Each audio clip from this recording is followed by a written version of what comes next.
Well, he's been in the politician thing now for quite some times. You know, Yeah. he's probably been in there for what, 40 years? Oh, I expect, 40-something years. Of course, he didn't start out being as high as what he is now, No. but don't none of them start out that high. I mean, you start out on the bottom floor, right? That's right. But they turned that thing into a lifetime career for them, like Nancy Pelosi and all of them. Yeah, they're I going mean, to stay there till they die. yeah. And the thing about it is, they're out of touch with reality pertaining to the needs of the people. Totally. Totally out of touch. Yeah. They still got old thinking, old this, old that. Yeah. I think Trump's maybe straightened it out. He's going to have a hard battle to fight. Well, that's the reason why they're giving him such of a fit, because Yeah. they're scared of him, because they know that that's going to jeopardize a lot of them people's Oh, yeah. crooked positions that they're in. Yeah. That's going to affect their livelihoods. You know what I'm It's saying? going to mess things up for them. It's going to mess things up for them. Yeah. Well, how have you been doing? I Well, told you I'd come and see you whenever I called you a week or so ago. Yeah, I know it, but I just, I ain't been out of this building shit 3 months. I couldn't go to the doctor. Right. I got to work, can't walk. One thing about it, you got a nice little piggy pool right here to where you can still see what's going on and Yeah. everything. I mean, this is like a cottage, isn't it? This is This is mine. like a cottage. Yeah. You know what I'm I saying? love it out of here. Yes, sir. Sure do. I mean, you got a pretty view. Yeah, that's my farm right there. How many acres you got back there? 75. 75 acres. Yeah. That's pretty good swat of ground, ain't it? Yeah. Now, if you go all the way back that woods line, is there a creek back in there? Yeah, there's a little old creek. And then you Rainbow Quarter home wants to cross it. Or you, Who owns to cross it? Ned's estate, Ned Rainbow Quarter's estate. You know where that beer place is? Yeah, It's right back behind me. it is. Yeah. The Budweiser place? Yeah, Really? right behind me. How many acres does he own back there? Do you know? About 90, I think. So his farm's a little bit bigger than yours, then, ain't it? Yeah. My daughter, Now, I'm recording this now, if that'll be all right, because I just, I'm a historian, and I know that you got so much history in behind you. I don't want to lose nothing, because you're very, very valuable to me, because you've been here for how long? I mean, you ain't never left the country. I mean, never left the county, have you? I've been here since 1955 when I covered Wichita County. And what year was you born? 35, 1935. 20 years old. 20 years old. Now, you come from around Mason Hall. Mason Hall, you told me. Yeah, Who all did you know over there? everybody.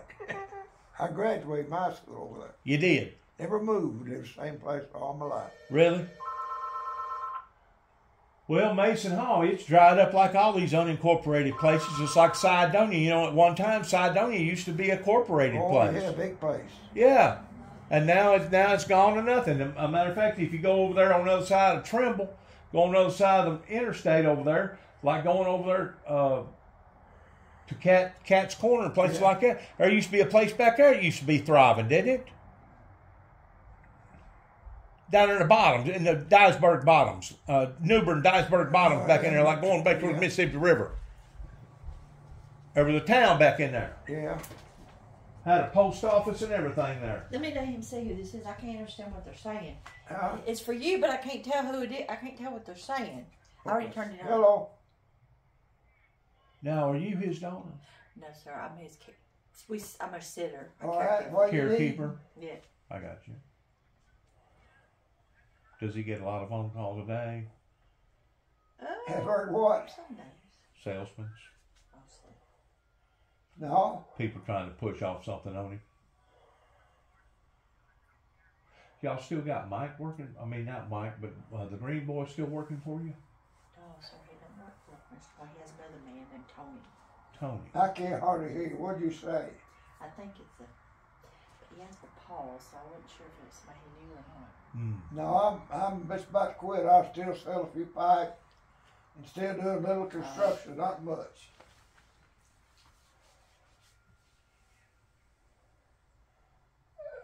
I'm 89 years old. Is that right? Mm-hmm. Yeah. Yeah, I wonder why they're asking that. Right. Hello. Next thing you know, they'll be asking for a social security number and everything else. Yeah. Hello? You got to watch what kind of information you give out They to hung people up. because you don't never know what they're up to. Once they find out that you may be a predominant businessman or you may have a little bit of money, they'll be hounding you the rest of your life. They'll be hounding you the rest of your life. And I know you like me. You ain't got a dime. You ain't got a pocket to piss in. Nowhere to throw it. That's right. I was going to tell you, my daughter is a pharmacist. Where at? Well, she works in Heidelberg right now. Okay.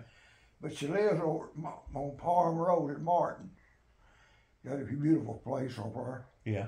And she got a divorce about 10 years ago.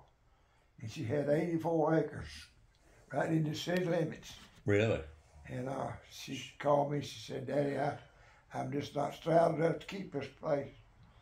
I said, well, what do you want me to do? She said, will you buy the farm? I said, yeah, I'll buy it. So I bought 75 acres of land, gave her back the rest so she could get the taxes down. Right. And I went to my lawyer and I rewrote it, and at my death it goes back to her. Really? And just 75 acres here, in my death it goes to my boy. There you go. About easy, it's about as simple as I can make it. Split it up both ways, and they can take the house and divide it whichever way they want to. They don't get the house. It's like a house will be there, but they do what they want to with it. Okay. You know. But I think I broke it up pretty even with them. Did you used to till all this ground back here, Mr. Nagle? Yeah. Did you? With a little 420 John Deere tractor. I did. 40-20 John Deere tractor? 40. 40-20. Yeah, 40-20. Yeah. That was a big farming 75 acres. One tractor back then, wasn't it? The first 51 acres I bought is a year after I Come here first? No, year after you married. $5,000. $5,000 for 51 acres. For 51 acres, the whole thing. Yeah. And today it'd bring what? $12,000 an acre? Oh, hell no, it bring $3,000 an acre. I'm right on the edge of city limits. You're right on the edge of the city limits? Yeah. I go around, that's how I voiced. It'd go more than $3,000 an acre. I don't know what it'd bring, but it'd bring a lot of money. It'd bring more like $10,000 an acre. Every bit of it. Yeah. Yeah, maybe even $13,000 an acre. Yeah, I put this. Now, did you used to have some cows? Because I noticed you got a pond right there. I used to run cattle in here. Did you? But I was gone a whole lot working in construction, and I finally got out of the cattle business. I couldn't keep them up. How many head did you have at one time? One time I had 50 head in here, but you? I sold them down. Yeah. Now, the green guy, he ain't helping you no more? No, he quit about 3 weeks ago. Did he? What happened to him? He said well, you know the truth. He got spoke of that funny stuff. Yeah, wacky tobacco. Yeah, and it just blew his mind. Really? I had another boy working here, and he was jealous of him, and he was going to quit. I said, well, Donnie, you don't have any driver's license, and Tony is going to stay here. Right. Because he got driver's license. Well, I'm going to tell you something about that wacky tobacco, and I didn't know this until, I guess maybe about a month ago. I didn't realize that they're putting this fentanyl that'll kill people. They're putting just a little bit of that in marijuana. That way it makes the marijuana a whole lot more potent to get them high. And I didn't realize this, but there's people that overdoses on smoking marijuana. I don't doubt it. Yes, sir. I don't. Because they're lacing it. Or putting stuff into marijuana. Now, I ain't smoked no marijuana in years and years and years. I never seen none of it. Really? No. But I've always been an advocate towards legalizing it because I've always thought that it had medical benefits to it. It did have. Yeah, it does. And they screwed it up. That's what they done. Yeah. No, If it's growed right and the content's right and it's carried out right and processed right, it can do a lot of things for people. Yeah. It can help you with glaucoma. I got glaucoma. It can help people that went through chemotherapy that's had cancer toward reinventing their appetite back again, so they'll eat and stay alive. I mean, there's all kinds of benefits to it. I smoked from 53 to 63, and I quit smoking, and I never drank in my life. That's true. Did you ever know any Jordans over there in Kenton? Yeah. Did you? Yeah. One of them run a barber shop at one time. What was his name? My gosh, it's been too long. It's been 60, 70 years. Now, my grandmother lived over there, Lucille Jordan. I don't know if you knew her or not. Her husband died, I think, along about 56. I think he had bad cancer. But her sister was Lily Ring, that was married to Jim Ring. Jim Ring was a big old guy. I remember the name. Jim fought in World War One. I remember the name. I do, but I Okay. don't remember Well, the name. whenever he died, he dedicated his farm over there to that church over there, and to this day, I guess they still got his name along with whoever else. What church was? You mean what church it was? Church over in behind Kenton, like going towards Mason Hall. Over in behind the Hobbses, over in behind the Macedonia. Macedonia. You know, I built a bunch of big old awnings on that church several years ago. Did you? Yeah. Sure did. I moved that office building about 4 feet with a crane, and I built 70 foot. My God, you've just about built about every big thing around here, hadn't you? Yeah. Huh? Just about it. I built. Did you ever work up there on UTM College? Yeah, built building up there. I built that sheep building up there. What building? Out on that road that goes through to the bypass there from the Hearth Restaurant. You know, Yeah. On that, it's right on that road. It's a big barn out there that they grow sheep, and I built that. I don't know what year it was now. Oh, Jeter Thompson, you knew him pretty well, didn't you? Yeah, I did year. Yeah. He was a go getter, wasn't he? Yeah, he was. I always liked him. Yeah, I did too. He was a good businessman, you know. You know Bobby Neal died, right? Yeah, yeah. And Leroy Neal and their sister died not too long ago. Leroy did too. Yeah, Leroy died too, but their sister died too. The one that was a mayor over in Kenton, Tennessee. I didn't know that. I've lost it. I grew up about 2 miles from Bobby. Did you? He lived down at Bruce's Switch. Right. And crossed the highway to Union Grove Church. Right. That's where I was born and raised. Never lived there all my life. Never moved. Went to church at Union Grove Church. Really? Mm-hmm. I ain't seen you in a long time. What have you been doing? Last time I seen you that I remember, it was over here in the Martin Hearth over here. You was eating, and I went in there to eat. And you and your wife was in there. I'd sure hate to hear about you losing your wife. Yeah, it was 67 years. You was married to her for 67 years? Yep, sure was. Well, I tell you, whenever you married somebody for that length of time, whenever they pass away, a part of you passes away with them, don't it? I'm a lost. part of you passes away with them. Yeah, sure was. There's no other way around it. No. She was the greatest thing ever happened to me. She was really good to me. I was good to her. Yeah. Where was she from? What was her maiden name? Dyer. Stevens. Over at Mason Hall area? Dyer. She graduated from Dyer the year we married. I got you. Do you ever know Keith, the May Halls over there? There at... They own some land there at Mason Hall. Yeah. But I can't think their names now. How about the Tatums? Did you ever know the Tatums over there? I grew up with Jack Tatum. Did you really? We played together all our lives. Did you know Bill Tatum, the little short guy, kind of had bald on top? I knew Billy. Billy Tatum, yeah. He was kind of about halfway crazy, wasn't he? Yeah, he thought he was a boxer, but yeah, he wasn't. He wasn't much of a boxer. He hung steel. He done construction work. I built Jackie. I started him a big house up there on the hill. And I built him a big metal building, and he was welding in it. And then I built the house. I said, Big Jackie, I can't finish this thing. Oh, Bill, what you can build? So I got a second story up, part of the roof on rafters on him. I had to go. And he got 2 more guys. He liked to fight. He liked to go to bars and fight. Jackie did? No. Billy. I never was around. He liked to fight. Oh, yeah, he just wasn't big enough. He just wasn't big enough, but man, he done some crazy things, man. Noble was her daddy's name. I never did know him. I knew her and him too. And Noble got killed working the construction. He did. He was cutting a bar joist off of the whole building, and he was standing straddle of 2 bar joists. They cut the ones in the middle. Yeah. They're going to cut one more and go to dinner. And the guy that was with me told me about it, and he said, "No, but let's go on now." He said, "No, I'm gonna cut this." He cut one side, and she swayed, and he cut the other side. She went like this, and down he went, killed him.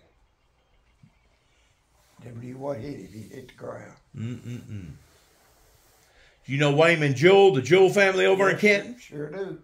That was some of my first people that I went to work for. Is that right? Whenever I was about 15, 16 years old. Sure did. That's what got me started in the industry towards hanging steel. Of course, I had that accident in 1979. I fell off the A.O. Smith building, 4 stories, broke both my legs, crushed both ankles, crushed 3 vertebrae in the lower part of my back, ruptured 2 discs, broke both arms, Oh, boy. and laid in the hospital 6 weeks, 3 days down there in Madison County. That basically put a clinker on my life at the age of 19. You know what I'm saying? Did you work for Mike and Terry? I did. They worked for me. Worked with Jerry. Yeah, Jerry. Jerry. Yeah. Buddy, he was the crane operator. That would have been Jim and Wayman's brother before he wound up quitting and going over here at Milan and went to work over there. And I guess he stayed over there for about 35, 40 years. Is that right? I ain't never what happened to Bobby Jewell. I never know. Yeah. People just disappeared. Well, now all 3 of them brothers are dead now. Yeah, I'm imagine. Oh yeah, they're all gone. Boy, the storm come through here a while back and tore Dresden up. Yeah. It come right down between me and this house, and he got to my house. You believe it or not, it parted. Good Lord, just look at that. I can believe it. Well, the part of it went this way, got 11 trees right down through there. Well, just the other day, I guess about 2 or 3 weeks ago, there was some pretty high velocity winds that come through, and I opened up my door and looked out just about the time that it basically was hitting, and I could tell by looking above the tree line, probably about another tree line, that looked like the winds up there were probably doing about 75, 80, maybe 100 mile an hour, and they were just high enough that it wouldn't hit anybody. It wasn't hitting the tree line. It wasn't tearing up nothing. But you can tell whenever you look up and you see daggum wind up there, you see the water from the wind going up there doing a high velocity speed. You know good and well that stuff right there will hurt you. Yeah, seeing a tree, I don't know how the limbs are bent. Yeah. It just stripped that one, and you got all these trees and butchered them, but it didn't blow them down. But they got 11 of them right out there. Now your field actually's got an L to it, don't it? You go down that fence row, and then it goes back that way, right? No, it goes back this way. Okay, it goes back that way. Come back out the highway. That's out my boy's house. My boy got the red brick house. Yeah. Outside him, he come back out the highway. And from there, the city limits sign in a quarter of a mile. See, I'm pretty close to city limits. Right. Close as I want to be. How well did you know Ted? We grew up together. Ted McCorder? Oh, no. I knew Ed McCorder, I mean. Ned McCorder, I mean. Ned McCorder. How well did you know Ned? Well, I worked for him. I done a lot of construction work for him. Did you? I built a truck garage for him. I built a building that put the keg beer in. I guess these roads that have bettered themselves just within the past 25, 30 years, they wouldn't have done that if it wasn't for him, would it, though? No. He come in here and he put a lot of emphasis on the roads, didn't he? It helped him, too. Who? It helped him, too. Oh, yeah, sure. It helped him, too. Yeah, I like Ned. I'm not mad about him, but, he helped us, but he helped himself. He couldn't help himself. Well, you know where he's originally from, don't you? Palmersville. Uh-huh. He owned a book plant, fuel plant up here. I worked up there 2 summers when I got hurt. And so Harmon, her daddy, would go with me. He said, I'll help you, but he's too damn lazy to work. He wouldn't do nothing. Them people over there in Palmersville, though, they took a disliking to that whole family. Yeah. You know why, don't you? Uh-uh. You don't know why? No. You never did hear the story? Uh-uh. The story has it that way before Ned ever become what he become, I didn't know his people that lived there that had a predominant farm over in that area, and we're going way, way back into the 1800s. Yeah. And Illinois Central Railroad wanted to bring a railroad up through there, right up through the middle of Palmersville, because Palmersville at one time used to have a college. Yeah. Palmersville at one time had 2 factories. Palmersville at one time was a growing community. Yes, it was. It sure was. But McWhorter family said, nope, you ain't going to do it. So what Illinois Central done, they went from Paris, and instead of going to Martin through Palmersville, they went from Paris to Dresden, then from Dresden to Martin, then from Martin to Union City. Mm-hmm. Well, that's what gave Martin ace up. Right. Because Martin originally was called... Wales. I thought it was called Frost. What? Frost. It was called something Frost. There was 2 brothers that come in there I believe it was. and helped to settle it. That was the first of it. And then they built the tail up over railroad truckers called Wales, that first 4 or 5 stores. Yeah. And then it went to Martin after that. And then it went from Martin after that. I may be wrong, but I don't think I am. Yeah. But anyways, the railroad, people back then either followed rivers or railroads. Yeah. Because the river was a main source of commerce. And I don't know if you know this or not, pertaining to history. A lot of people don't know this. But, the White House burnt. Did you know the White House burnt at one time? In Washington? No. Well, it used to be in another town. No, I didn't know that. Yeah.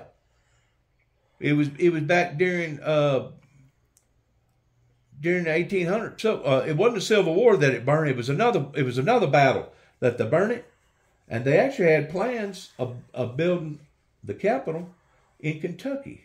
Is that right? Yes, sir. They had documents of it and everything right off the Mississippi River, because they knew that was where all the commerce was going. Yeah. That would be north of Paducah.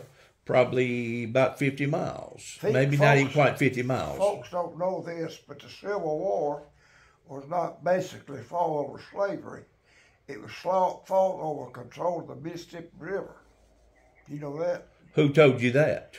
I read it in the history book. You did? The North wanted control.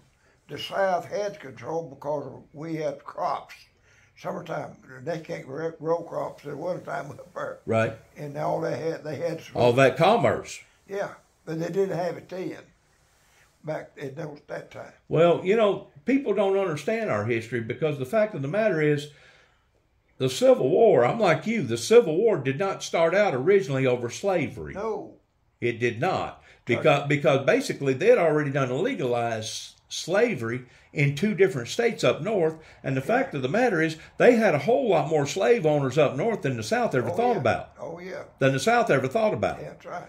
And basically it was over territorial rights that started basically the big hullabaloo, but it wasn't just over the Mississippi River, it was also towards territorial rights out west, and what really punched the Southerners in the gut is that they'd been keeping an eye on the Northerners towards how the Northerners was really growing. They had massive factories up there. Some of them slave owners was really doing real well. And it was putting ideals into the Southerners' head towards what that they was going to eventually merge off into. And then all of a sudden, the war broke out. And then about halfway into the wars, whenever Lincoln realized that George III, or whoever it was over in England, that we wound up fighting over the redcoats pertaining to the Revolutionary War, was looking over his shoulder, and he had to have some kind of an excuse. Well, what the hell are y'all doing over there fighting today about? That's right. So that's whenever they all of a sudden come up with the slavery deal. Yeah. I'm telling you.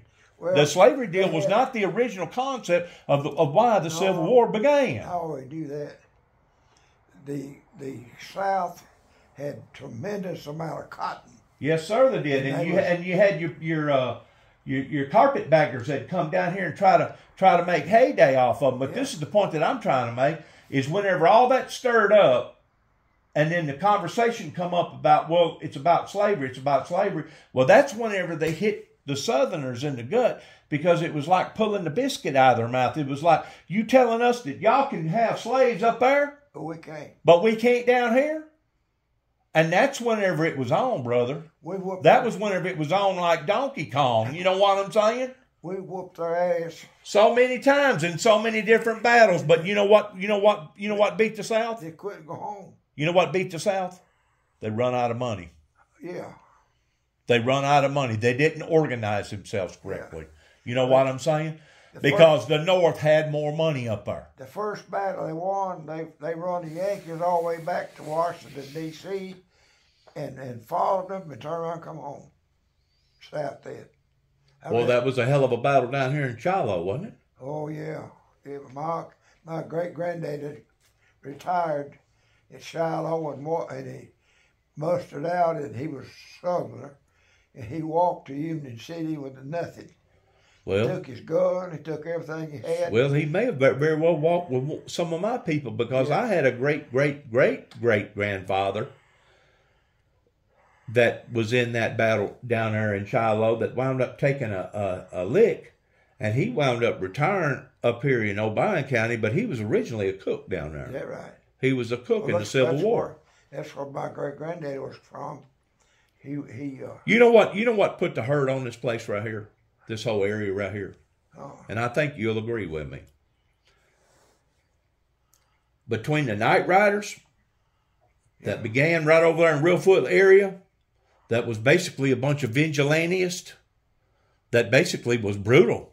I mean, they was brutal whenever they tell somebody that that don't let us have to come back to your house, because if we do, we're going to tar and feather you and tie you to a tree, and we're going to wear you out, or maybe even kill you. And they would.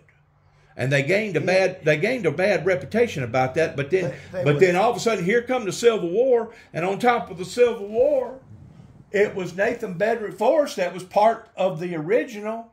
he was a bad son of a gun. Yes, he was. But he was one of the original ones that helped to formulate the KKK. He's third grade education. The KKK. Yeah, he was. Ku Klux Klan. It actually started below Lebanon, Tennessee. Down there is where the headquarters is. Down there, it's in the headquarters in Tennessee, Just south of Columbia. south of Columbia. That's that town just south of there. I can't think. It's old 64 highway. I can't think the name of it, but that's where the KKK originated. But that's what put a bad taste in people's mouth right here in this area towards them being very, very prejudiced. And it wasn't just this area. I mean, you can go up to the river, up towards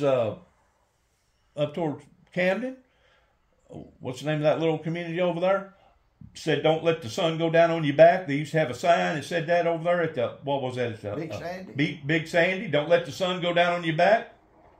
Over there in Sidonia, black people wouldn't even go through there at night. They won't go to Big They wouldn't Sandy. go through there at night. They won't go to Big Sandy today. No, they won't. They don't go down there. Now, did Mason Hall, was they very prejudiced against the black people? They was? There's never been a black man lived in Mason Hall. Really? Never. And out around Union Grove, Yeah. never been one rented. They've ever lived out there. Because of that concept towards thinking that the black man was secondary compared to the white man. Yeah. You know what? And I don't agree with that, do you? I don't agree with them being animals or being a disease. No. I don't think it's fair for them for to say that they're not no worse or no better than we are, because the Bible says, "Whosoever calleth upon the name of the Lord shall be saved." Yeah. It don't say what shall call upon the name of the Lord. And it don't matter if you're black, white, green, or yellow. It don't matter what country that you're from, what nationality that you're from, what language that you speak. If you're a living soul with a head and a body and 2 arms and 2 legs, you are considered one of God's creatures. What you are. You go between Union City and Reelfoot Lake, on the left side of the road, way back in there was a store, 2 or 3 churches. And it still got a name, but I can't think. My great uncle run a store back there. Cat's Corner? No, before we get to that, I'll think of it in a minute. Anyway, he run a store, and the Night Riders would leave out of his store and go on the rides, and people in Nashville knew who they were. Now you may remember this. My great grandfather owned the Penn store in between Cydonia and Hopin, right there at the county line. Yeah. They actually moved that county line. The county line was back this side of Weakley County, and then they got in there and resurveyed it, and then they brought it down the other way, down there in front of Bill Ramsey. Bill Ramsey used to have all those cows down there. You probably knew the Ramsey family. You never did know them. The Ramses, yeah. You knew the Ramseys? Okay, was a well, just back this side, going back towards Cydonia, maybe a quarter of a mile or less, there used to be a little store. It wasn't all that wide, but it was long. And whenever you went into it, the floors was about halfway on level. It's all squeaky, and you got to looking around and all this stuff. Well, that was called Lim's Store. I've heard of it. Lim's Store.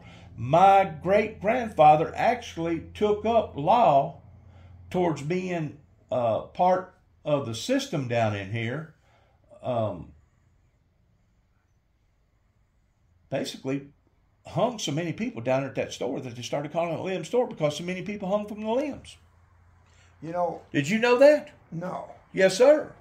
And my dad used to tell me about some stories about how that they'd hang them and he said one time they hung somebody down there on the Obion River. Grady Hardin was down there at the time. He said they hung the guy and kept the carcass just hanging there for about a month before the head finally disassembled from the body, and the body fell into the river and the fish all ate it. Cruel. Very cruel. Very cruel. Matter of fact, about 17 of them got hung on the other side of Big Sandy going over across the river to Stewart County. There's a town over there. What's it called? Dover. Huh? Dover? No, not Dover. On down towards Humphreys County. Tennessee Ridge, Tennessee City, Aaron. There's Aaron, and there's another town over there. I don't know what it is. But anyways, there was a cotton gin right there where the Tennessee River is before they flooded the river. Yeah. They flooded the river, give or take, about 1936, something like that. Somewhere like that. Yeah. They said before they flooded the river, somebody had messed around and tried to rape a white girl. And that was a big no-no back then. Oh, yeah. That was a big no-no. Well, wouldn't none of them tell off on the other one towards who actually done it? And those white guys told them, said, well, if y'all don't tell on which one done it, said, we're going to hang every one of you. We're going to hang all of you if white you don't. People. White people, if you don't tell us who done it. And they hung about 14, 15, 16, 17 people. They said they'd throw them off that building and have wire tied around their neck. And some of them, it just cut their neck completely off whenever the head would desever from the body. Those were some very cruel people back then. Yeah. And something had to be wrong with them towards thinking that the white race was the superior race. What gave them that idea? Was it the Europeans that come over here? It had to have been, because they was the ones that massacred the Indians, remember? Yep.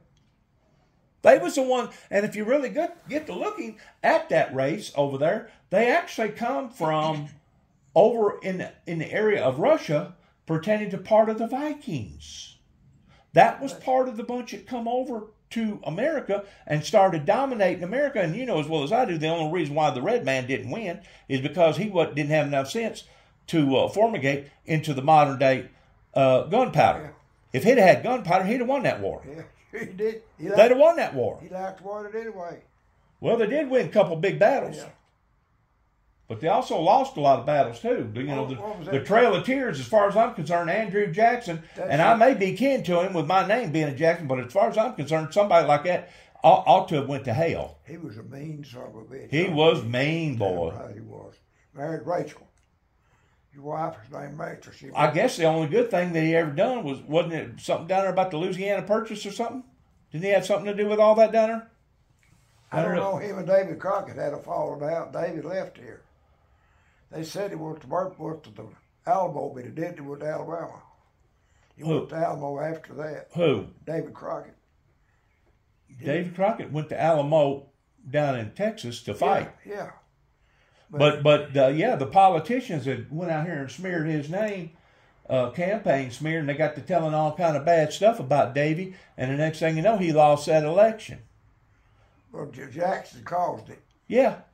There was a bunch of Indians a tribe of Indians, good Indians, didn't bother nobody, down just north of old Tyson's store, right in there when he come here. Old Tyson store, where was that at? Down on 105 between Relford and Trimble. Okay, just right past the Obion River right there? Yeah. Used to be a store right there?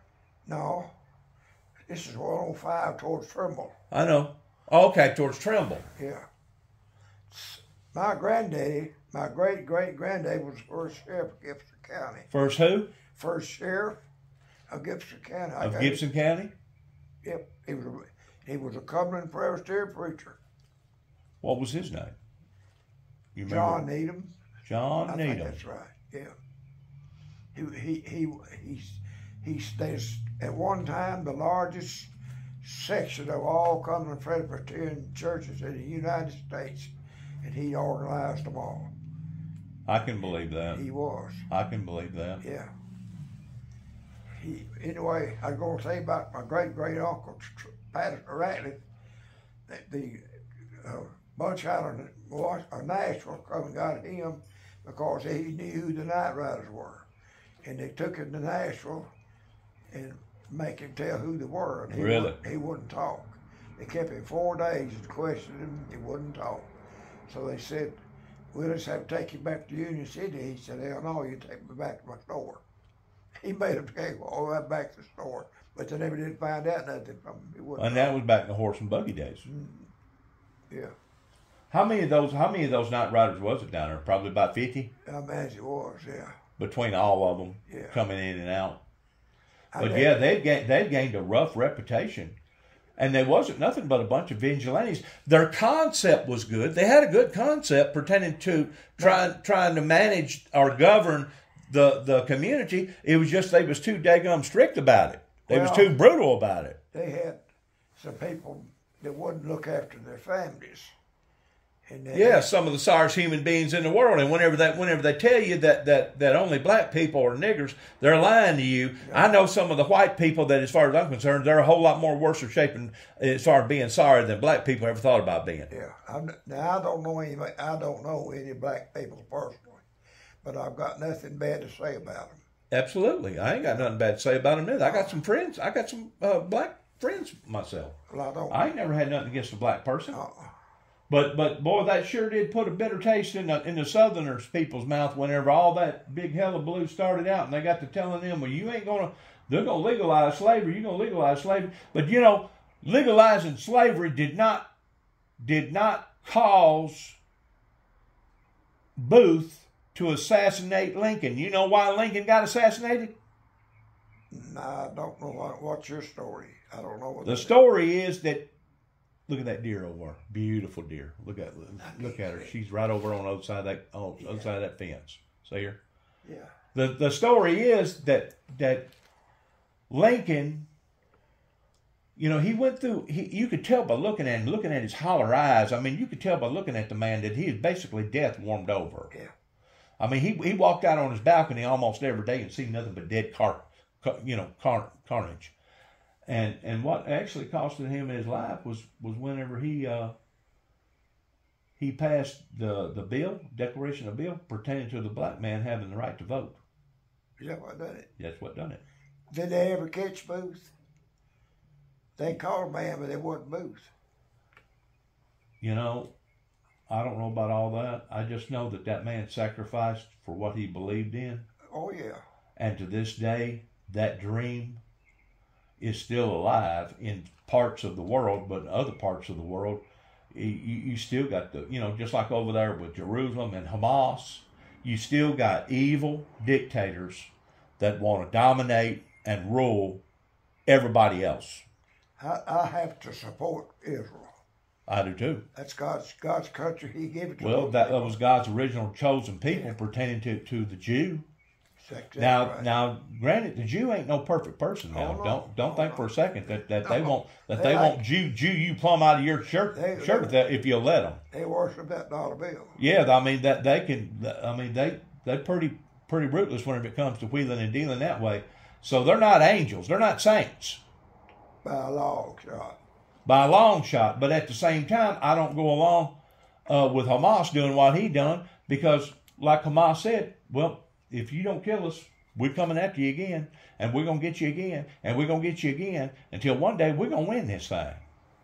That was Hamas's concept towards wanting to kill all the people over in Jerusalem.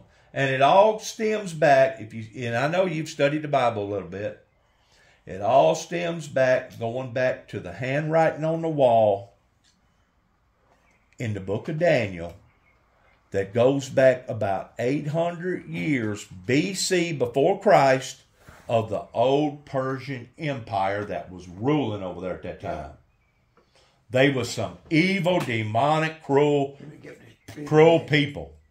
And it basically, I mean, between them and the Vikings, the Europeans, they dominated or tried to dominate for a long, long time. Did you know that Jesus Christ was basically a black man? Yeah.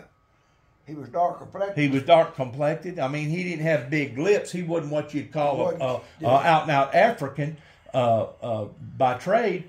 But by and large, he was a withered man. And he was also very darkly complected because over in that area with all that sun and heat. Generations of it. Yeah, generations. It gets into your DNA. Now, let me tell you a little story. You may know more about that. I expect you do than I do. But when they built the ark, and they, what's his name? Can't think. Who built the ark? Noah. And they got on the boat and all the stuff with. Well, his 3 sons and their wives was on the boat too.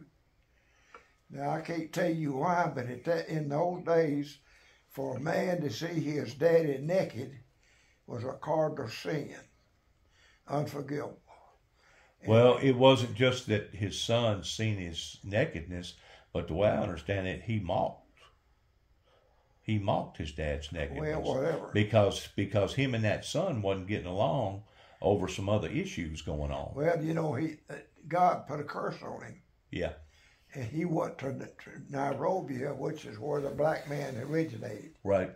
And out of that tribe, out of the 12 tribes, he would have been one of those other tribes that would have come from that area. And that's why I think that the black man originated from. He didn't come from a monkey. He didn't come from an ape. No, he wasn't a disease. He didn't come from no. some sort of spaceship or nothing like that. He's a human being just like me and you. Now I tell you how deep the hate is in this area. I had a brother that was heading to Sidonia to get his car to come back to Sharon, pick me up. I was 14 years old. I was going to school up here at Sharon. He'd done already graduated, and he was all working at Goodyear, but Goodyear was going through one of their first strikes at the time in 1979. Anyways, on the way going home, he wound up hitting an 806 International tractor, smacked it right there in the center of Sidonia. And basically, he become brain dead. Before they ever got him down to Memphis, they already had him on a ventilated machine, and that was basically the only thing keeping him alive was that machine. Well, we went, we probably made 4, 5, 6 trips down there in Memphis, back and forth. This went on for about a week till finally, we had to come to a conclusion. He ain't gonna get no better. He's brain dead. Let's make a family decision towards what we're gonna do here. And of course, at me at the age of 14, you didn't have much decision. I didn't really have much decision, but I was old enough to comprehend what was going on. I knew exactly what was going on. I mean, whenever you're sitting there holding somebody's hand and they're taking their last breath, you know what's going on. You don't have to be a very educated person to know. But after he'd done already died, the family was all weeping and sobbing. And I guess we took up a little bit more time than what the doctor felt like we should have. And he nudged for my dad, come on out in the hallway. And my older brother went out there with him. He said, Mr. Jackson, we don't mean to be rude, but your son was an organ donor. And if y'all don't try to hurry this thing up, whenever we get him down to the bottom, it's going to be too late to save his organs. If you don't mind, could you go ahead and release him? Yeah. And my dad stopped and he said, let me ask you a question. He goes, can you guarantee me that my son's organs are going to be placed back into a white person? And according to my brother, it floored that doctor. It absolutely floored him. And the doctor looked at him and said, Mr. Jackson, not only can I not promise you that, he said, I can't promise you that your son's organs are going to be put back into an American person. And my dad looked at him and said, well, you ain't getting my son's organs in. You're kidding. No, sir. Now, that is some deep hate. Oh, terrible. That is some deep hate. And once more, it was corresponding with what his grandfather, which would have been my great-grandfather, in what partook in this area in Northwest Tennessee. You got a bunch of bigots up here, man. Yeah. I mean, they're bigots. They're prejudiced bigots, and they think the only race is the white superior race above and beyond all other races. And I don't go along with that. I don't go along with that, Mr. Needham, and I don't think that you do neither. No, ma'am. There was a man that lived in Shaver when the first year I moved here, named St. Jones, a black man that was a giant. I'm talking about a giant. And his wife, and he raised his grandkids. It wasn't none of them no count, but he make them behave herself. But and when my daddy died, he worked for us, picked up first year. And my daddy, he laid and stayed at home. And Saint come down there, and he wanted to show his respect. He come around the back door. And my mother said, they come and told my mother. So she went back there. She said, Mr. Jones, you come right around here at the front door. Right. And you come in with the rest of them. Right. Because he thought as much as right. he did them. Well, have you ever noticed, though? I mean, they broke away from it a little bit in Union City, and they sure enough broke away from it down there in Dyersburg in Dyer County. But have you noticed up here in Weakley County, you ain't never seen a black judge? A what? You ain't never seen a black judge in Weakley County? Mm-mm. You don't see ordinarily black mayors in none of these little towns around here. Have you noticed that? Yeah. So they still favor to the white race. Oh, yeah. Now, they'll tell you that they don't. But I guarantee you, around here, they're very prejudiced. Up towards Camden and Paris, up that area. Worse. Well, it's just as bad. I mean, they had a big hanging over there at Parker's Crossroads whenever they picking cotton and stuff back then. I mean, that stuff just went on, Mr. Needham, and it was wrong. It was very wrong. Yeah. My granddaddy told me he grew up around Union City, and he was half Indian. His mother was full-blood Cherokee. Well, they didn't think much of they called them half-breeds. Oh, yeah. And that was part of the thing that affected my great-grandfather, Mr. Jeff Jackson, that was in that Lim store. He had married a woman that was basically three-quarter Cherokee. And they was just now starting to elevate towards getting over that. You know, that took about 100 years before they finally got over that. You know, pertaining to the half-breeds. They call them half-breeds, those that had love for the Indians. And I guess that was one reason why that he took up with her, because she was a very beautiful girl. Matter of fact, he held that whole community up down there, Hopin and Cydonia for years. And his wife was a midwife that went around delivering babies for free. For free. Yeah. Didn't charge them nothing. Well, my granddaddy, I don't know where he met, my great-granddaddy, where he met this Cherokee woman. If I was a betting man, I'd say he got her from the Trail of Tears. She sprayed away or something. I don't know what I'm saying. Yeah, a lot of them broke away. Yeah, but anyway, I had never seen anything of her. And after everybody passed away, Daddy, mother, and all of them, my sister lived in Mississippi, and she had all the family portraits down the wall. And there was an Indian on it, in the very tip in the beginning. Well, let me ask you a question. Did you ever find out what the big meeting was down there in the lodge? Did you ask anybody about the Sonic Lodge while they had a big meeting down there, and there was about twice as many automobiles down there at Martin Lodge as it was? No, I didn't. You didn't ask nobody about that? I ain't been nowhere. I ain't seen them. Well, you talk to people every day on the phone. Yeah, but what's his name? Wright. Charles Wright is the only one of our brother that saw me or talked to me since I fell 2 years ago. I hadn't seen none of them. You got a Mason book? Mm-mm. You ain't got one of the big, thick books? Uh-uh. I figured you'd have one in Mason book. I got a Masonic Bible, but I don't have I did have, I don't know where it's at. Since all my people are gone, I got a boy and a girl still living, and that's all the people I've got. Right. I've outlived them all.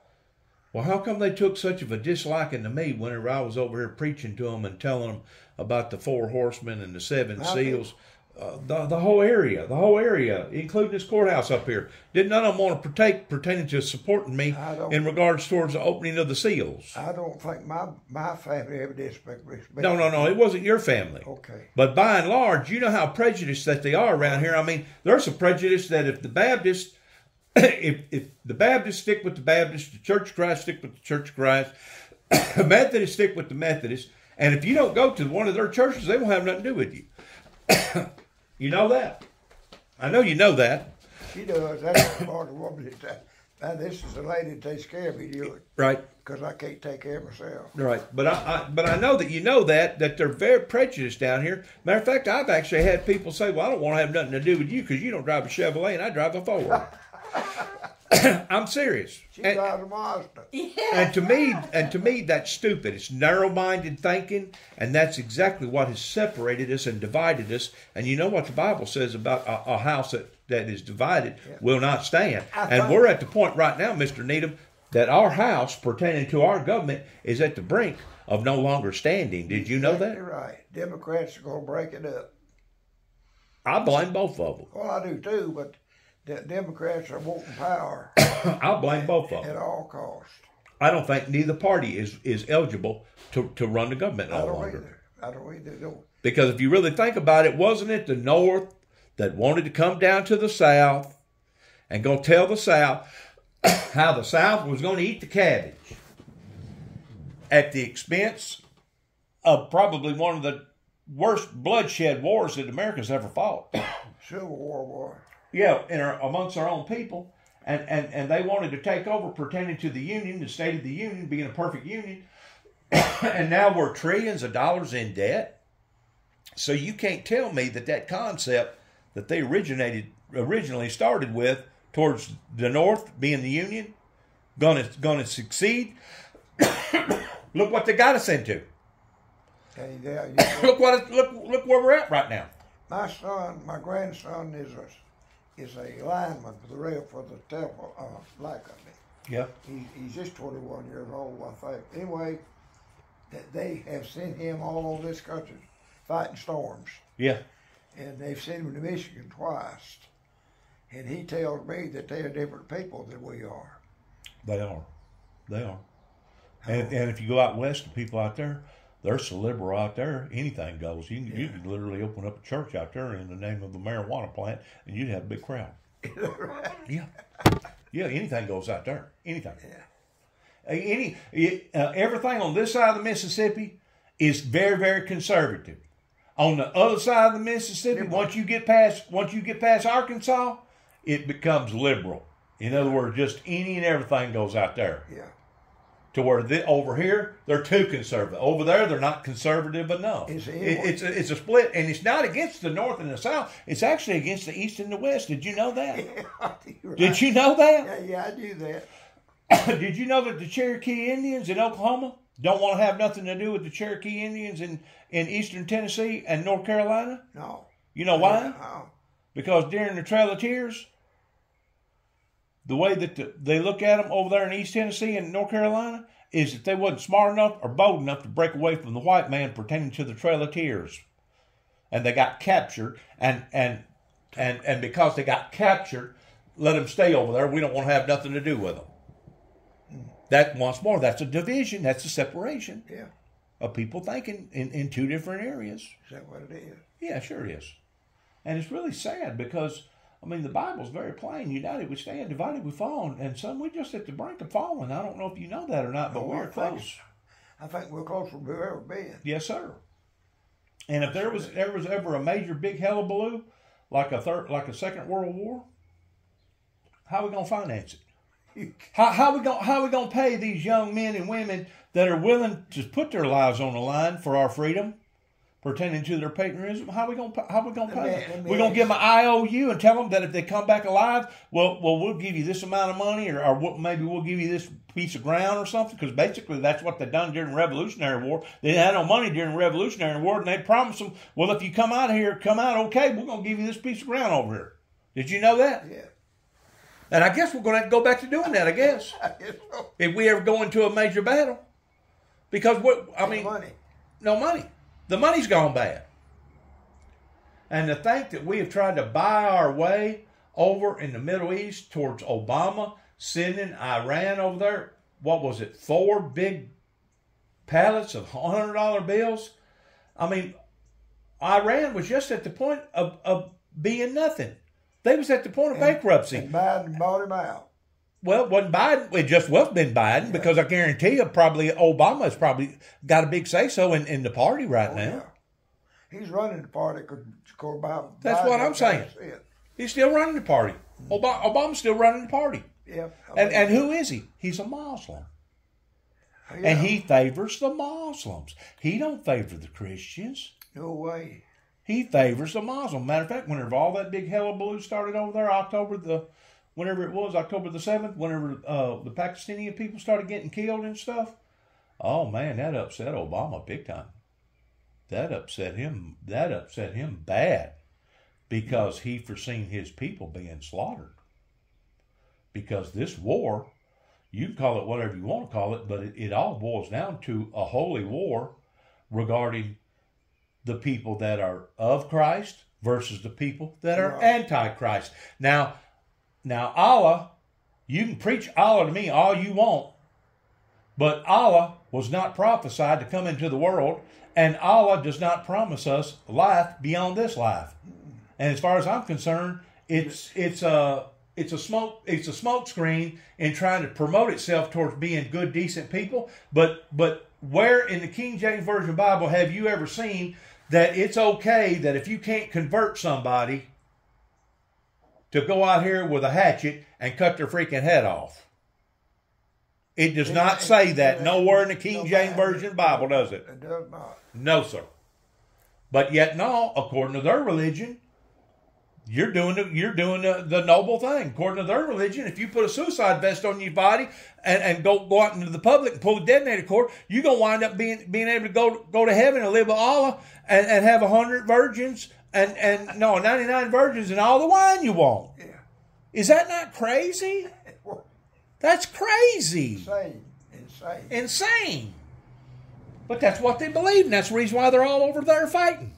And it's all a stem from the old Persian Empire that even Christ knowed about, because Christ studied the scriptures. As a matter of fact, at the age of 12, he actually bewildered a lot of the theologians and the smart people that met him that day, because he had been studying and he was very familiar with the old Persian Empire pertaining to Daniel, the book of Daniel, towards what all went on in that area back then. That's the reason why Christ said that whenever you shall see the abomination of desolation standing where it ought not, know that the desolation is nigh. You know what that means? End of time. But do you know what it means pertaining to standing where it ought not? I do, or I think I do. And I think my interpretation of it is probably just about as good as anybody else's. We have our Supreme Court to thank for this. In Obama's era was whenever the Supreme Court said it's okay for gays to marry gays. It's okay for lesbians to marry lesbians. A matter of fact, our government is going to not only say it's okay, but we're going to support it as far as two gay people living together, that they're going to have the same rights as a heterosexual family as far as that person dying, and now this person can get all their inheritance, or vice versa. It's all about money. It ain't about morals. It's about money. It's going to have to be a killer over that. And whenever your LGBTQ community come in with the gays, the rainbow-colored people, that's all part of us evolving into, listen to this carefully, into, just as of last week, It's now considered politically incorrect of calling the Boy Scouts and the Girl Scouts Just the Girl Scouts. Scouts. Just Scouts. That's right. They're American Scouts. In other words, they're going to be co. In other words, the girls are going to hook up with the boys, and the boys are going to hook up with the girls, standing where it ought not. The book of Daniel, standing where it ought not. Well, that ain't supposed to be that way.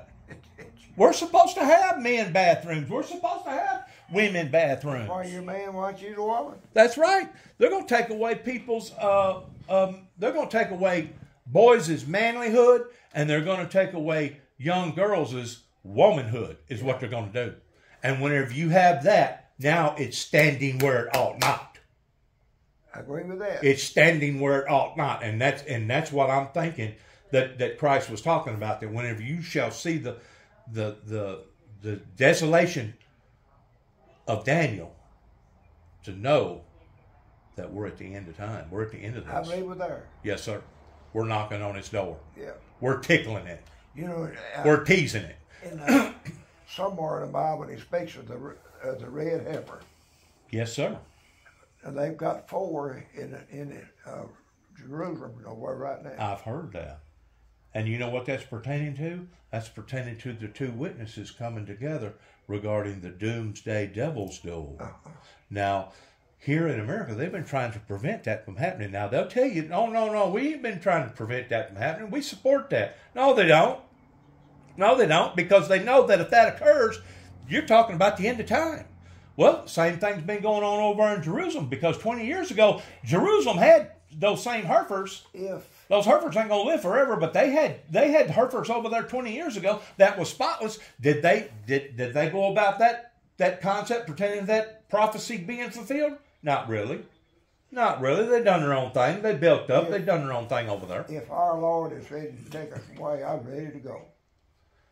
Me and you like, brother, because this old world has got to the He point. told me in my book, his book, that they had a place that eyes have never seen. That's right. And ears have never heard. That's right. That's where I want to see. Amen.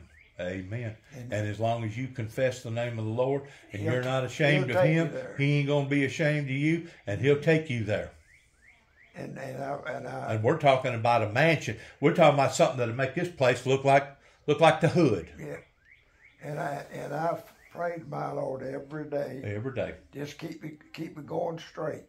It ain't that we're perfect, No, I don't. No. but we know where our salvation lies. I know where it comes from. And we know who's going to liberate us from death and from hell, and it's going to be Christ. Sure it is. It ain't going to be Allah. It ain't going to be Muhammad. It ain't going to be Buddha. It ain't going to be some other crazy ideal out there. It's going to be the Lord Jesus Christ. There is no history about all them. We got the history in our books. They got some history, but it's false history. It's false history. And I'm not saying that those people didn't exist whenever they did exist, but so did David Koresh. So did Jim Jones. So did some of these other crazy lunatics out there. You know what I'm saying? They're lunatics. They're lunatics. Crazy. Man, you got a heck of a fire pit right there. What is that? About a 6-foot fire pit? I've never seen a fire pit quite that big. That's a piece of carpet. I know it is.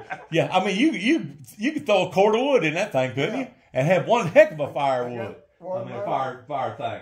One there, one the other. It's a other shop. Do you? We brought all of our stuff in there. Is there any fish in that pond? Lord, yes. Is it really? Some monsters. Bass or Bass, catfish? brim. There's Really? everything in there. Some guy come over here one day last week, Summer Stacy buddies, at school. He caught 1 inch, so weighed 8 pounds. A bass? Mm-hmm. Is there any way to drive to it, or you got to walk it? No, you can drive back there to the water. Can you? Yeah. Just don't go back if it's real muddy, because you'll get stuck. Right. But you drive back to it 3 months other, you're not 30 feet from the water. You go past that tree right now. So if I come back there, you'll let me fish? Absolutely. Thank you. You're my very friend, much. aren't you? Yes, sir. Well, I'll split the fish with you. I don't eat fish. Oh, you don't eat fish. But you want to fish. Thank you very much. I appreciate that. I ask you one thing, and I don't have to. You're not to throw trash down. Right. And you're not going to do that. Leave it just like you left Right. it. Leave it just like it was when I you normally, because I can't do nothing now. I can't even walk. Right. But I would normally mow it down where you walk around it. Well, who farms that, if you don't mind me asking? Terry Jolly. You know Terry? I don't think I know him. Live right up Oak Grove Road here, third house on the right. Okay. I raised him when he's just a little kid. Well, y'all working on shares? Yeah, I gave him 2/3. a third. Yeah, he gives me a third of it. Yeah, you get a third and he gets 2/3. Yeah. But he pays for all the fertilizer and all the labor. Yeah. Yeah. He's a good, honest Christian boy. Is once he gets that wheat right there off there, will he put that in beans? Yeah. Oh, will he? As quick as that wheat will come off, he'll have it in beans. Really? Yeah. See, I got another farm over at 15th District. It's 180, 200 acres. Where's that at? You heard Stafford Store, Stafford Store? right this side of Stafford Store. Over there at North, what is that Baptist church? I know what you're talking about. I'll tell you. Skullbone? You talking about Skullbone? No, you're right this side of Skullbone. Skullbone's on 105 over there. But Skullbone, the Skullbone's the one you call Stafford Store, right? No, Stafford Store right this side of the river. Okay, back this side of the river over where the guy opened up one time, used to sell cowboy, some of them That's elaborate cowboy boots right That's there. him. And he wound up selling or closing that down. And don't he have the place there in Greenfield now? Still does. Did you know him? Yeah, I know him. So that whole property in behind Stafford Store belongs to you? No, Or the Stafford Store belongs to you? no, before you get to Stafford Store, you're top a hill, and then you're going downhill all the way to Stafford Store, about maybe 2 miles. Right. You turn left, go right around brow the hill, and go down the hill, and there's my farm. And I go down to the creek right this side of Stafford Store. My farm goes down to this big creek. What's the down. name of that creek right there? Do you remember? They call it Bear Creek, so all I know. Bear Creek. Yeah, it's big, but pretty. Does it bleed into the North Fork of Old Does it? No, yeah, North Fork, The North Fork of Old South Fork, South Fork. The South Fork, that's right, Yeah. the South Fork. Yeah. The North Fork is up toward Palmerville. Yeah. I'm backwards. Did you know most from The South Fork actually starts in somewhere in Como, don't it? Yeah. Somewhere up in that area is Yeah. where it starts. Did you know that nowhere in Gibson County is the Oldvine River exist? It goes down beside of it. Right down beside it, but it does not touch Gibson County. Now the Relford Fork of the Oldvine does. It comes out of Medina up that way. It That's comes right. down, and it comes down through Kendall Relford there and then That's the river. right. But the Three Forks of the Oldvine River does not touch Gibson County. Did you ever go down there and see that old big old tree down there? Never did. Heard a lot about it though, Yeah, didn't you? it just ain't no tree there now, just a stump. Yeah. It's all Yeah. left. But they claim that was the biggest tree this side of the Mississippi. Did you know Biggest, that? biggest cypress. Biggest cypress tree this side of the Mississippi River. Wonder why that tree wound up being such of a freak. I don't know. Got down and got in a good water system down in there. Well, Had to have been. it's a cypress. And cypress loves water. Yeah. And it must have You know just what I always thought that, but it's not true. what? Cypress love water, but they'll grow anywhere. I got two of that in my front yard. They're beautiful. Really? I thought they always had to have a wet climate. No, sir. Really? They're twins. Do you know where I was raised up at? Down there at Hop In, Sidonia. There used to be a little church right there called Beach Grove Church. Yes, ma'am. I know exactly where it's at. Okay. You turn down Beach Grove Lane right there and go to it comes to a T. That's where my grandmother lived, right there on the corner. And then we had another farm down on the other end. What I'm getting ready to say is this. You know, back years ago, before we had color TV, basically, whenever Channel 7, Channel 6, Channel 12 come after the news, the TV'd go out. Yeah, It'd go to, Heartland. Yeah, after they played the Star Spangled Banner, they'd go out. Yeah. We always had a tradition after the news was over, towards going all us boys and Dad going out on the porch and taking a leak. Well, we was out there taking a leak, and all of a sudden we looked up, and there was this big freaking light down there right above where that tree is. Because I mean, we can see all the Beach Ridge down there. And at one time, the tree used to stand above the tree line, probably about another tree line high. And there was a big freaking light that come on down there, and it would stay on for maybe 30 seconds, and then go out. We didn't hear nothing. We didn't see nothing. Then a few minutes later, it'd come back on. Boom! And it'd light up that whole bottom down there. And it'd stay on for another about 15, 20 seconds, maybe 30 seconds, and go back out. We watched that thing do that, rotate around that tree for over an hour. Ever know what it was? Never had a clue what it was. Never heard nothing. Never seen nothing. Dad said it was probably something to do with the Army down there. But why in the world would the Army want to be down there that late at night? I don't know. In the late 60s, early 70s. I can imagine. I can't. Do you believe in life beyond this life? Pertaining to UFOs and aliens and stuff like that? No. But you do believe in angels? Oh, yes, babe, I do. Okay. You do believe that God that created all things, He's unlimited in what that He can create. I believe that too, absolutely. And if God want to create a spaceship in making something look like a green man with one eye, He can do that too if He wanted to. If he wants to. If He wants to. It's up to Him. That's right. Because He's the creator of all things. Yeah. So it's unlimited in what that He can create. So I truly believe that there has been people see stuff that is unexplainable. Absolutely unexplainable. And the only way to explain it is that there is life beyond this life.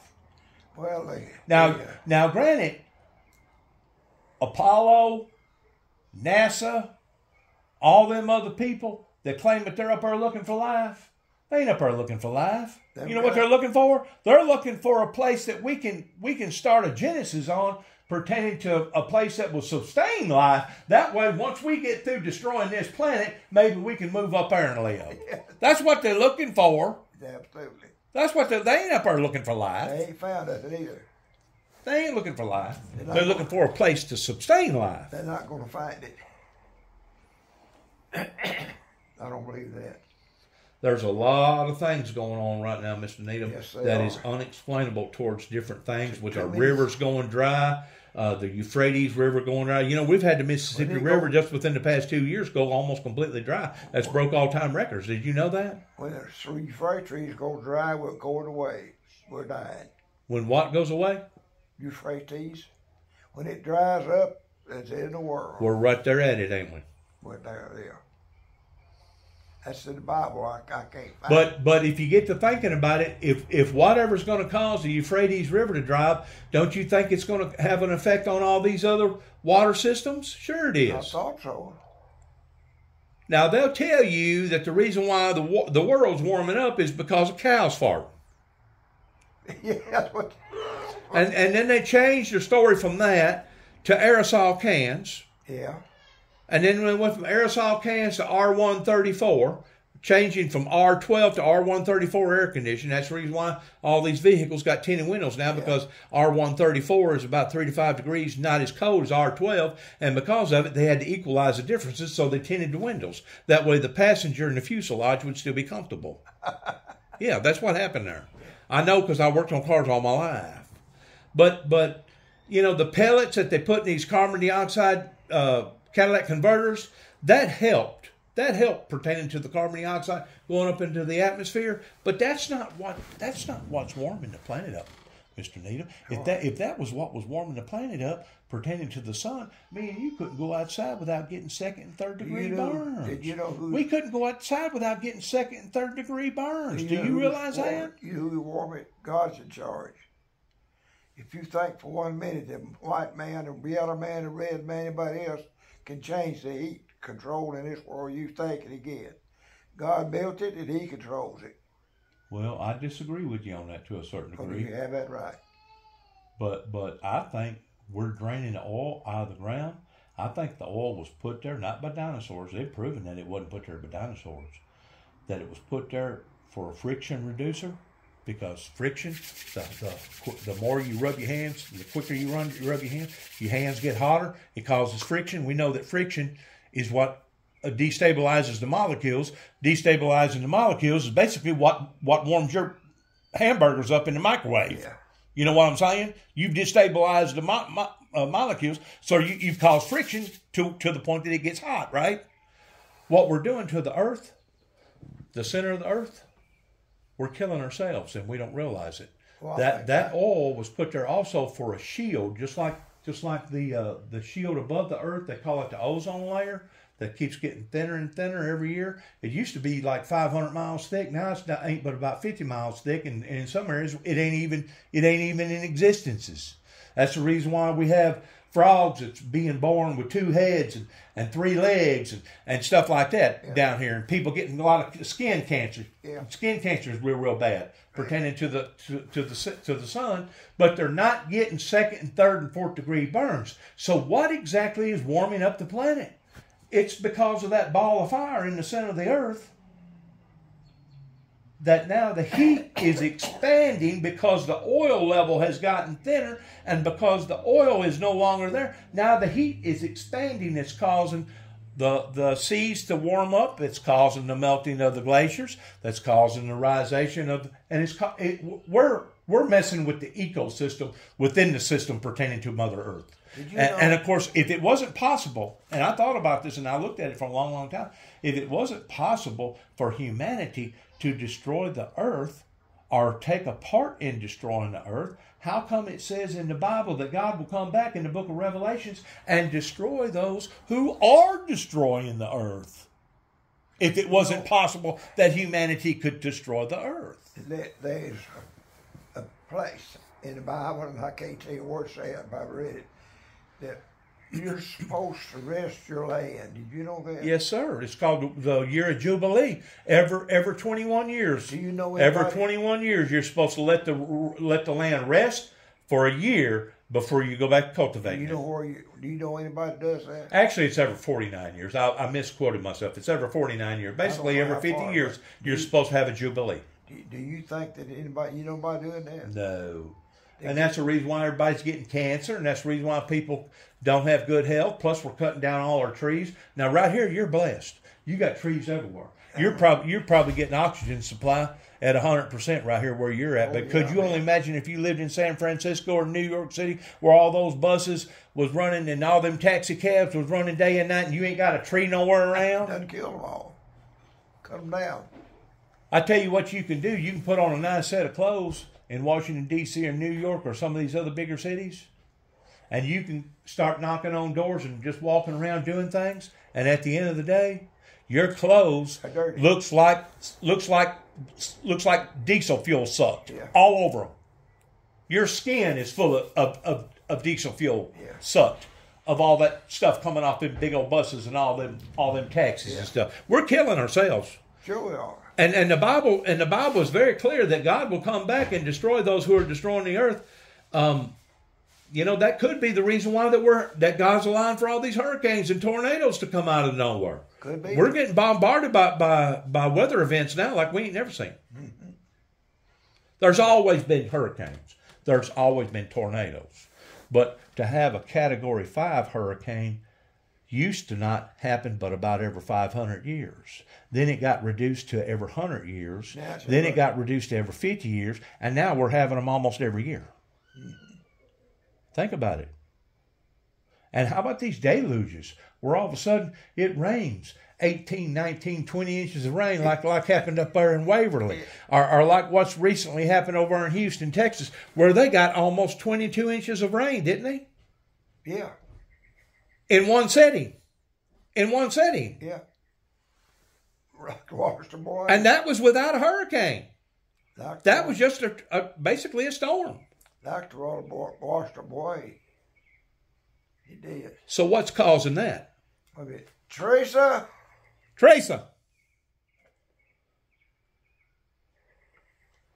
I guess you'll be out of bed. We're supposed to have some people coming, I think, after a few Well, what's causing it is the atmosphere is heating up above What it. is it? Are you fixing supper? I'm about to. Huh? I'm Well, about no, gal, you changed on me. Yeah. We, Surprise. we'll be, Well, I'll you be, ain't Teresa. No, I'm not Teresa. Who are you? I'm Shaylee. Okay. So you got a night person and a Yeah. daytime person comes in here Yeah. and watches over you? she's great. Is she? 24 years old and as good as they come. You can't hire one no better than that one. Do you work independently or are you associated with home health? No, independent. Are you? She got the cutest little baby you ever saw. She Really? take you right with her. She's in there playing. I didn't Huh? know that. No, Did you weed I'm it thankful out? I can bring her. Yeah. Because daycare is too expensive and you can't Abs- trust nobody. no more. Absolutely, absolutely. Yeah, daycare. My God, how much is daycare now? I don't know. It's probably about $100 a day, ain't Probably, if not more. it? If not more. Yeah, depending on what school it is or whatever. Yeah. I mean, you got to be making some pretty Yes. hefty funds in your family to be able to afford that. You know it.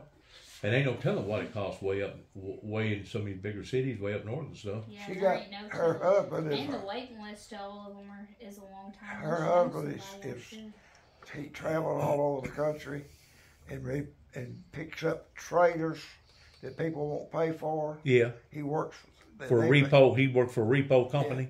Does he? He does That's a real good dangerous. with That's a dangerous job. Well, Oh, he just gets like goosenecks and like, just, RVs. No, not those kind. Just like flatbed trailer. yeah, Does- Flatbed floor trailers. haulers and stuff. Farmers and construction like people. equipment trailers. Yeah, equipment trailers. So it's not as bad because people don't use it to live in, or Right. that's when you get into like campers and stuff. If you were to repo those, because some people live in them full time. That's right. But they're like, if anyone gets mean or want to just leave, they don't care. The Yeah. company he works for is very family. But what I was telling you a while ago, the atmosphere is warming up above the clouds pertaining to the loft. Now, if you think about it, if you put a pot of water on a stove with full of water and you turn the heat up, once more you're upsetting them molecules and you start seeing that steam. If it's turned down low, the steam goes fairly slow. But if you turn it up real high, the steam gets quicker. Not only does it get quicker, but it also goes up higher because it's hotter.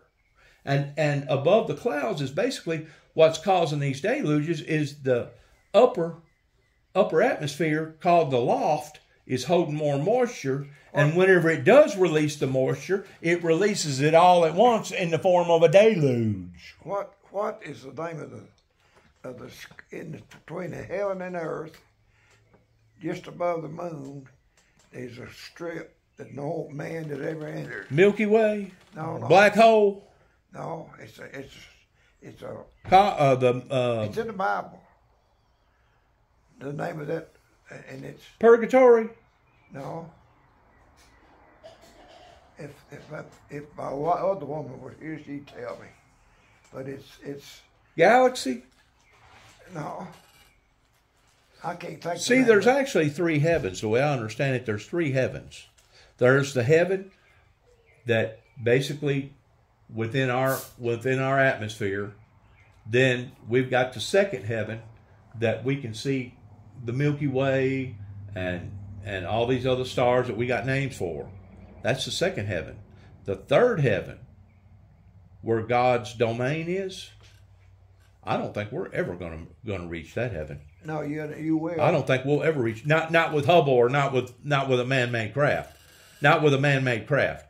Now, yeah, we'll reach heaven spiritually whenever we die in this body and we're considered worthy. Yeah, we'll go live with Christ up in heaven. See, my wife was a good woman. I've lived with her 67 years. I never touched another woman. In 67 years, I didn't want to, and then did she. And my wife, God was faithful. well, we was faithful. We loved He each was other. faithful. And she went to heaven, no doubt in my mind. And I think she's waiting for me. And I can't explain any more than that. But I'll see her again. But the way I understand, do you understand it the same way that there's three heavens? No, I never heard that before. Or 3 categories of heaven. Okay, 3 categories of heaven. Let me put it that way. This what we'd call it, a plate, like, and no man that ever entered it. That's where Jesus takes you through there after your spirit. Yep. And that's what the Bible says. I can't explain all that stuff. I can't remember it. And few there be that shall find it. That's right. Few there be that shall find it. And I'm planning on For the road to destruction is wide and broad. I Wide and broad, but the road to eternity is narrow and straight. And it is. It really is. I believe. I don't claim to be perfect. I know you don't neither. No, I like But that's the reason why that God allowed for us to have a Savior. Because if it wasn't for that, Mr. Needham, we'd all be doomed. He had to live and die for us. We would all be doomed. Did you know that? We Yeah. would be doomed. We would be a doomed society down here Yeah. if it wasn't for Christ. Yeah, all I can say, I believe you're going to heaven. I don't know you well, but I know well enough. That's where your aim is. It says to try the Spirit, and if your peace come upon to you, it says let your peace convey with one another. Yeah. And I ain't never had a problem with you. I mean, I've talked to you No many and way. many a times, and we've always talked the same talk and got along with one another. Disagree, Yes, absolutely. but I really believe that because I've never had no problem and enjoy talking. But to for you. some reason, there's a lot of people in this area that has taken offense to what I was preaching and teaching going back 30 years ago. And I still have yet to figure out who that Mason was that after I sent those 9 tapes to the White House in 1988 during Ronald Reagan's administration, he called me up and we set up an appointment. We talked down there at Sharon, down there at that gas station on that corner. I know for probably an hour and a half or 2 hours while sitting in his Cadillac while his Cadillac was running. And he was just questioning me, wanting to know about this and wanting to know about that and wanting to know if I was interested in this and interested in that. And I still have yet to remember his name. I don't know who it'd be. This was in the late 80s, early 90s, I don't have late 80s, I joined Lloyd in 74. 74, 64, I'm wrong, 64. 64. 64. So you've been paying your dues all this time? Oh, yeah. You're not a 33rd degree? Yeah, 32nd. You're a 32nd degree, but you're not a Shriner. No. I'm going to tell you why I'm not a Shriner. I can be. You have to be a 32nd to be a Shriner. That's right. And the reason that I'm not a Shriner, when I got to that point, they had a lot of parties going on, and I didn't approve of that. Gotcha. So I didn't go. Gotcha. And I still don't want to go. Gotcha. Cause I don't think I'm better than they are, but I think I know better than they are. Right. I love the Lord too well, misplace him. I'm not going to defend. And you know as well as I do that if you go to some of them parties and you've drinking a little this and drinking a little that, you're more substantive of making a mistake and then having to live with it to where they probably don't care or their consciousness has already been dulled to the point that they don't care to where you're still trying to live your life according to the satisfaction of Christ. I'm going to live my Lord with Jesus, and if he wants me to do something, I'll do my best. Absolutely. And I'm not saying that occasionally I won't drink some alcohol if it's appropriate, but usually I do it with myself or I do it with somebody that I feel comfortable with, and I do it in moderation. I don't do it nothing wrong with that. to go out here and get drunk over. No way, I don't do that. I Drink a glass of wine or something like that. Ain't nothing wrong with that, is it? No, ma'am. The doctor told me and my wife that 4 ounces of wine before you go to bed every It's supposed to be night, good for the stomach, the Bible says. it takes your Bible says it's good for the digestive system. it is. So we done that for a long time. Me and her did that, drank 4 ounces. And I bet it helped you, didn't it? Well, yeah, I suppose it did. It relaxes you. That way at night you fall into that deep sleep. You don't feel no 4 And ounces. also it relaxes your organs. That way in the morning whenever you get up, you can have a good bowel movement. Yeah. Yeah, I did. We done it a long, long time. and I just quit. But It helps. It helps I you. don't like the taste of alcohol. I don't either. Not really. So my daddy told me, as a young man, he said, "Don't bring it in my house. Don't come in my house with it on your breath." Do you sleep in this hospital bed right here? Yeah, I bet you miss your regular bed, don't you? not really. The mattress is busted, and I got a new one ordered down Sharon, and waiting to come in, and I'm gonna throw that thing away. It's foam and it's uncomfortable. I'm gonna do away with that. But this is comfortable out here. Now, was this originally open? Was this originally a back porch? No, this is a unit. It's a Florida sunroom, and a friend of mine was selling them, Uh-huh. and he said, "You ought to put one up, but it's too expensive." And I said, "I can't afford that." And my wife said she wanted it, or I finally gave in. One, two, down three, on the four. ground, You got 11 or 12 windows in here, plus your door window. Yeah. I mean, in the daytime, it's been cloudy all day, but whenever the sun's shining, I bet it's bright in here, ain't it? Oh yeah. That's the reason why you got all those curtains over there. That keeps the brightness out, but I've got a air conditioner and heat right down there, Just for this room. just for this room. See down there? And I see your winch or your what do you call that? That thing right there that picks you up. Oh, that's the ladies. They They pick you up in that the lady one. because you can't move from your waist down. Is that it? I can move, but I can't walk. My legs won't hold me. I was walking good, and You just lost all your strength, or what? no, yeah. What happened?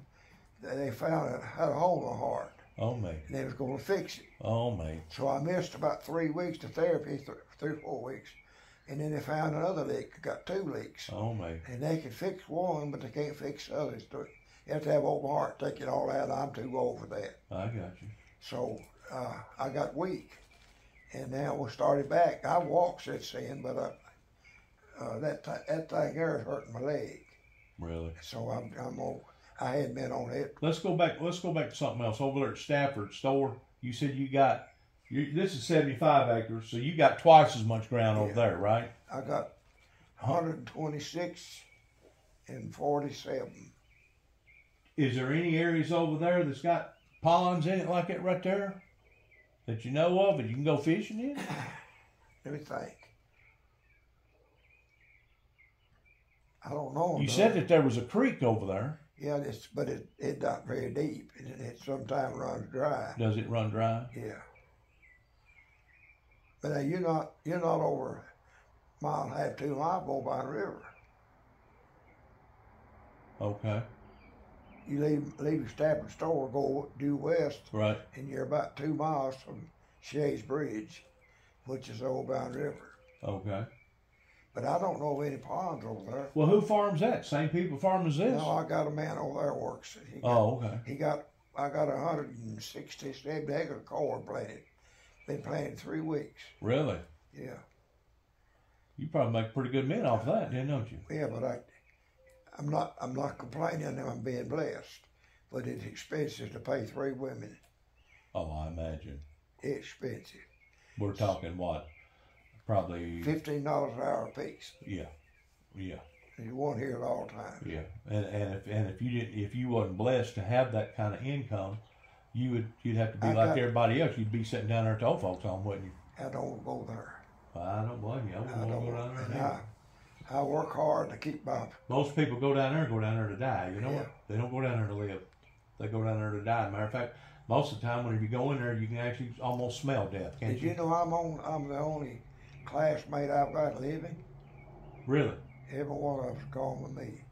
The one that graduated over at Mason Hall? Really? Every one of them. So That school over there, it ain't even over no more. they tore it down. It's gone. At one time, was it incorporated, Mason Hall? No, Did it have a post office? Not to my knowledge, it wasn't. Did you know that the four horsemen of the apocalypse, the wooden arts and crafts that I put in the back end of my truck in 1989 and I drove all over the community, that's where that come from, was Mason Hall? No. There was a guy right there where that concrete right there is, right there in the center, that was a big old store right there at one time.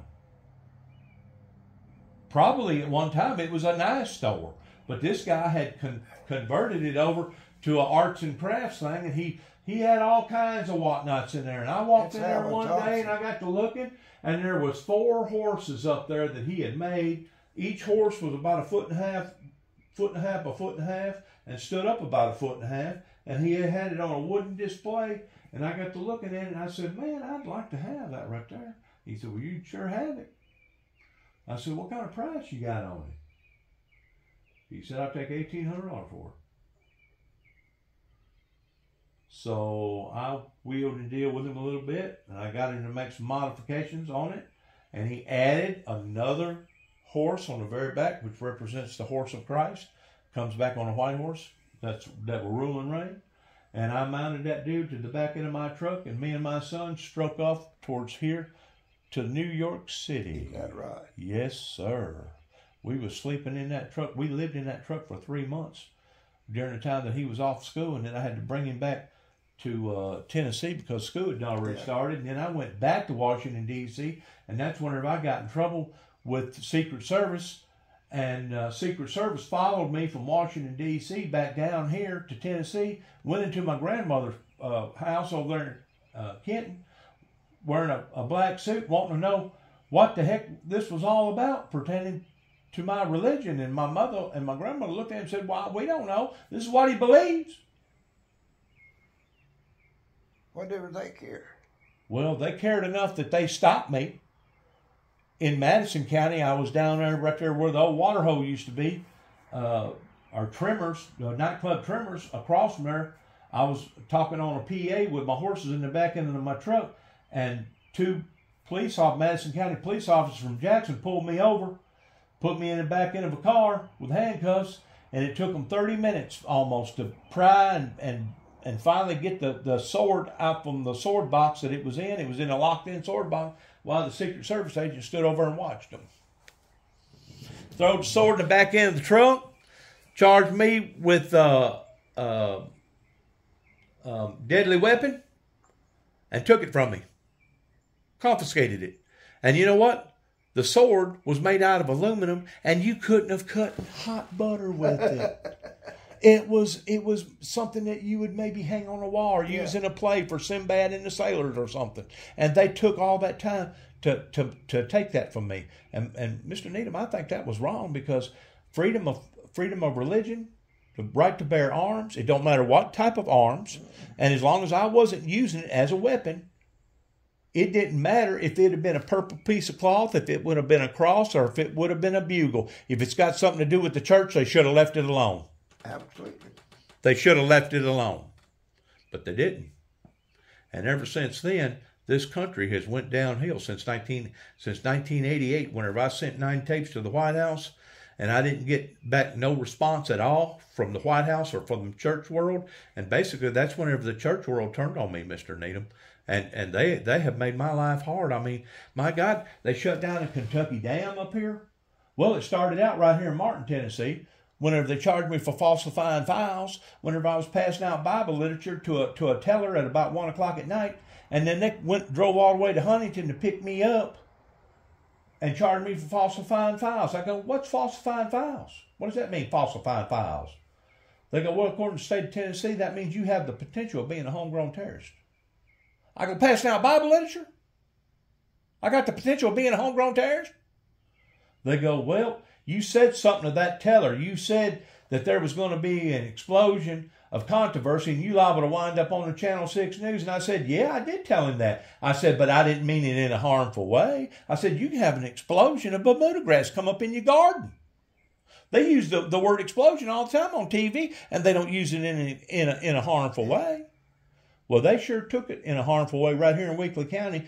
Over in Martin, they put me in jail. It cost me $5,000 to get out of jail. It cost me another $1,000 for an attorney. I lost a mini 5.5 acre mini farm over there in Lexington, Tennessee, and it cost me my wife, and I had to move plumb out of this area over to Davidson County to get away from them because they was trying to put a tag on me towards being a homegrown terrorist. That was in 205. Then in 207, that was right here in Wickley County, right here in Martin, Tennessee. Martin. Chief Moore, David Moore was a chief at that time. I remember that. I remember when he was a chief. Yeah, and he's married to Lisa, and Lisa works for the TVI. Well, guess what? I've got a cousin that works for the TVI, right up there in Union City. His name is Jeff Jackson. He come from Jeff, my great-great-grandfather, who stemmed off through the Jackson family. So now they're attacking their own. Well, whenever I was up there in Kentucky passing out literature, telling people that God had showed me that there was going to be major electrical disturbances, I started out at Grand Rivers, went from Grand Rivers to Benton, from Benton to Calvert City, from Calvert City, I went all the way to Paducah, stopping at every church that I could stop at towards making sure I left a pamphlet. Whenever I got to Paducah, I had about 12 cops waiting on me. Gunpoint. Get out. Get out of the truck now. Well, they arrested me. They took me in their precinct over there. I was in jail. About 2 hours later, this white-headed fella comes over and starts asking me questions. He goes, "Mister, do you have any idea why we arresting you?" I said, "No, sir." I said, "I would like to know. What have I done?" He goes, "There's word that you was passing out a bunch of literature." He said, "Does this literature look familiar to you?" And I looked at it. I said, "Yeah." I go, "What's wrong with it?" "Well, somebody thought that you was going to create an electrical disturbance whenever you was talking about electrical disturbance around that Kentucky Dam, and right now they've shut down the Kentucky Dam, and they got FBI people up there looking for bombs." I said, "How in the world did they get that out of this?" Here I am trying to give out advisories or warnings and helping these people, and the whole time they're trying to think I'm trying to hurt them. Besides that, you know as well as I do, for somebody to blow up a Kentucky Dam that size, you probably have to have TNT as much as a whole truckload. Yeah. You'd have to have an 18-wheeler full, wouldn't you, Yeah. to be able to do any good with a dam that big. A whole 18-wheeler. And even then, it probably wouldn't destroy it. It'd probably just hurt it a little bit. But yeah, I've had some people that started right here in Martin, Tennessee that wanted to ruin my life. So after I got through with that deal in 207, they come after me again about 5 to 7 days later while I was camped up there in Aurora, Kentucky. You know where Aurora, Kentucky is. I don't forgot now what is that Graves County up there off of Murray. Yeah. 2 deputies come. I was in the middle. I was in my little tent, probably about 1 o'clock at night. Maybe not quite that late, but anyways, I was already on my PJs and stuff. And I'm talking about a campsite that nobody was out there. I was in the middle of nowhere, right off from one of them levees going into the river. And all of a sudden, my freaking tent started glowing like Close Encounters of the Third Kind. And I'm looking up at my tent, and it's literally glowing. And I'm hearing this speaker, come out with your hands up. Come out with your hands up, Mr. Jackson. Come out with your hands up right now."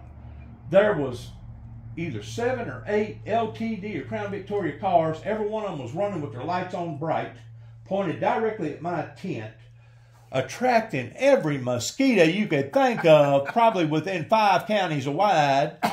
And here they are questioning me, wanting to know if I had any intentions of going to blow up the Kentucky Dam.